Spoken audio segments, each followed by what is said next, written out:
Capsu, e nós vamos falar agora sobre a crise do metanol, que é uma coisa que me causa muita estranheza, tá? O pessoal está tratando essas mortes com metanol com um medo muito grande, coisa e tal, mas a verdade é que sempre teve problema de contaminação com metanol.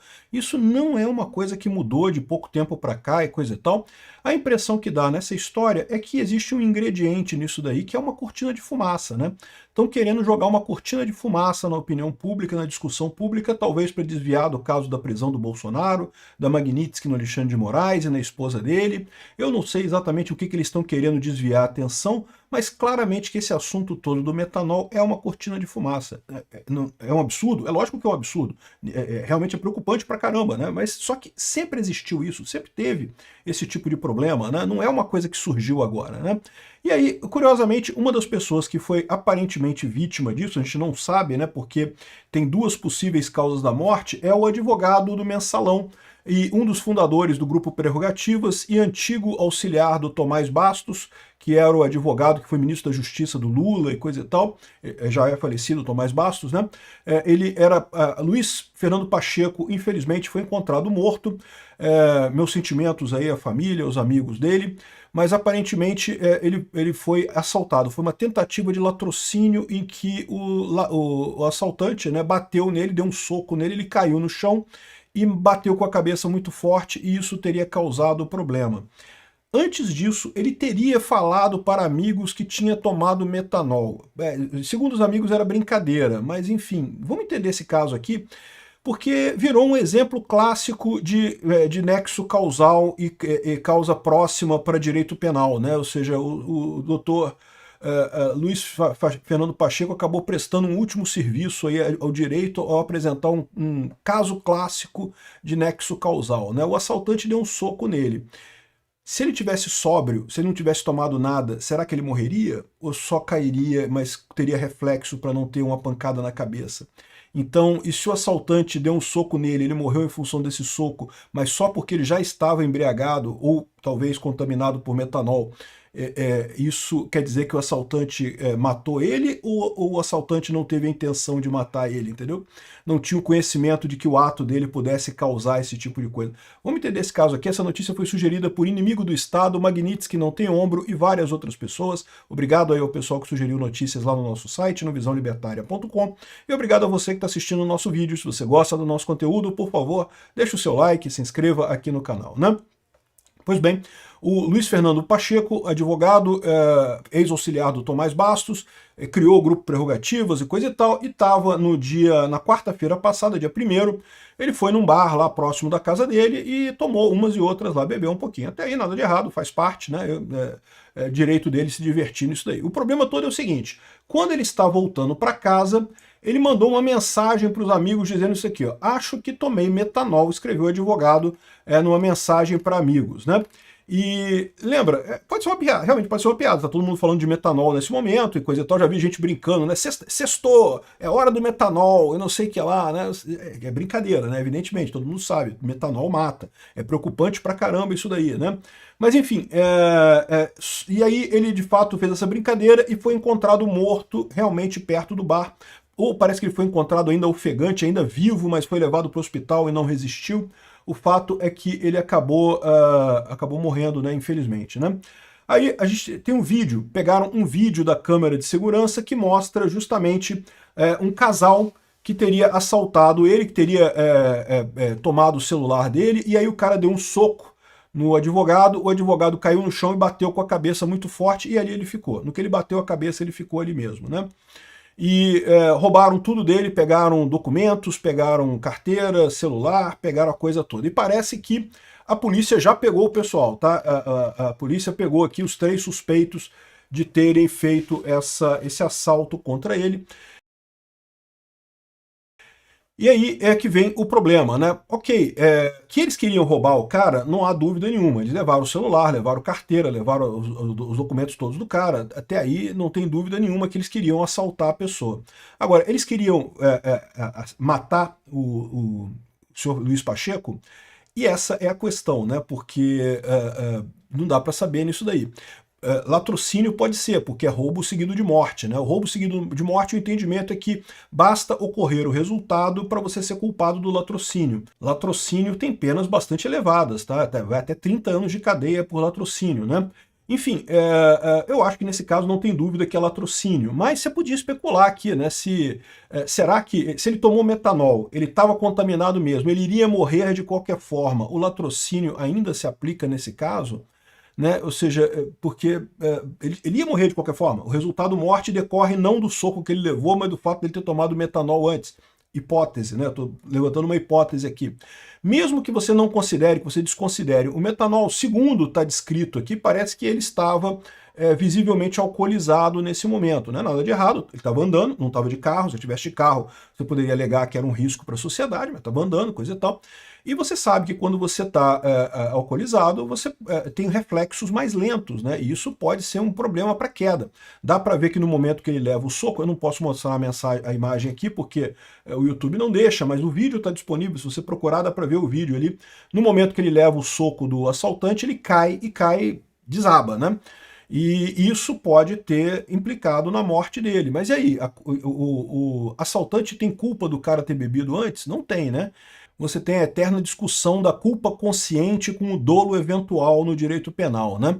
Porque o dolo eventual é que você está agindo de uma forma que você sabe que pode provocar aquele resultado. Então, quando você dá um soco em alguém, essa pessoa cai, você sabe que você pode causar um ferimento sério nele, né? E se o cara tá bêbado, você sabe que pode causar a morte dele, porque justamente a pessoa já está sem um equilíbrio e coisa e tal. Então seria dolo eventual nesse caso, mas você pode alegar que era culpa consciente. A pessoa, ele deu um soco no cara, mas achando que o cara não iria morrer, que o cara ia só ficar incapacitado no chão ali e ia ser roubado, né? Ele não esperava que o cara fosse morrer, porque você morrer com um soco realmente não é uma coisa comum, né? Assim, como existem casos, evidentemente, mas não é uma coisa comum. Você espera a morte no caso de uma faca ou uma arma branca, uma arma de fogo, né? Então, é culpa consciente ou é dolo eventual, né? Então vai ter muita discussão isso daí, com certeza, esse caso aqui do advogado que foi encontrado morto lá em Higienópolis, né? De qualquer forma, um caso muito triste. E, bom, eu espero que pelo menos o Lula vai fazer um bom proveito disso, porque né, os meninos do Lula vão poder tomar uma cervejinha e coisa e tal. O grupo Prerrogativas conseguiu o que queria, né? Excelente resultado para eles, eu tenho certeza. Agora, continua muita gente preocupada com a questão do metanol por aí. E a minha visão dessa história é que estão falando tanto disso justamente porque isso é uma cortina de fumaça, cara. Não tem como ser de outra forma, não tem como ver de outra forma isso, porque não é uma novidade, cara. Eu sempre compro bebida alcoólica destilada em free shop. O meu segredo é esse, eu não compro em supermercado, não compro em depósito, justamente porque eu tenho medo de bebida destilada por conta de contaminação, né? E por que isso? Porque a gente sabe que destilação manual, isso pode gerar problema, né? Destilarias pequenas que você faz a bebida, eles chamam de a cabeça e a cauda, né? Você tem que cortar a cabeça e a cauda da destilação. Geralmente, em grandes plantas de produção de bebida, o processo é contínuo, né? Você vai lá e a coisa fica destilando o tempo todo, né? Destilar é o quê? É você aquecer a garapa, o resto da cana e coisa e tal, para o álcool subir, e daí você pega o destilado do outro lado. Mas quando você começa esse processo, o iniciozinho do que sobe é o metanol. Então é por isso que eles chamam que tem que cortar a cabeça. Cortar a cabeça é você começou a fazer destilação, aquela primeira parte que sai é igualzinho. Você olha para aquilo ali, igualzinho pinga, igualzinho álcool, né? Normal, igual o etanol. O metanol e o etanol são muito parecidos realmente, mas você tem que jogar fora, cortar a cabeça fora. E aí você faz o corpo, você usa a destilação mesmo, você né, faz a destilação da pinga, ou do whisky, ou do que quer que seja. E aí, no final, você joga fora a cauda também, porque o que é a cauda? Quando no final, que aquela batelada já está acabando, só tem resto ali, aí já começa a ter o álcool contaminado com outros tipos de substância, e aí também você corta a cauda da destilação, joga fora também, para não comprometer a qualidade do produto que você está fazendo. É muito importante cortar a cabeça e a cauda na destilação. Mas o problema é o seguinte, a cabeça e a cauda, você olha para ela está boazinha, ele parece álcool normal, né? E aí surge a expectativa em alguns destiladores, pô, vou usar isso. Usar calda é menos mal, porque embora o gosto seja ruim, meio que não tem metanol ali, né? Agora, usar a cabeça é um problemático. E também tem a questão do ponto. Em que ponto você corta a cabeça, né? Se você deixar muito tempo, você vai estar perdendo álcool de boa qualidade no meio do caminho. Se você cortar muito rápido, você está arriscado ainda passar algum metanol no produto que você destilou, né? Então esse é o problema que você tem com o metanol em destilação manual. Aí você fala, poxa, mas eu comprei um uísque XYZ famoso, não sei o que lá, não é destilação manual. Mas aí que tá, a suspeita que eles estão nesse caso é que havia falsificação de bebida. Eles desbarataram uma rede de pessoas que fazia lavagem de garrafa e falsificação de rótulo.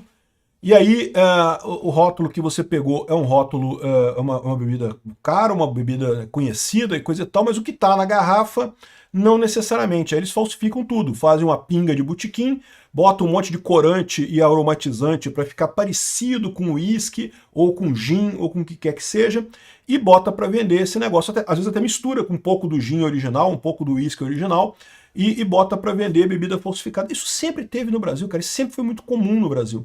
É por isso que eu sempre comprei em free shop, porque eu sei que o free shop compra lá da destilaria direto, compra direto do pessoal lá, já estão envolvidos no negócio de importação direto. Eles têm volume para comprar direto da fonte, né? Os outros, qualquer outro botequim ou bar aqui no Brasil, veja, tem algumas empresas de venda de bebidas que são de boa qualidade, que você sabe, que você confia e coisa e tal, mas nenhuma delas vai conseguir comprar direto da fábrica lá, vai ter que ter um intermediário no meio do caminho. E quanto mais intermediário você tem, maior o risco você corre disso daqui, né?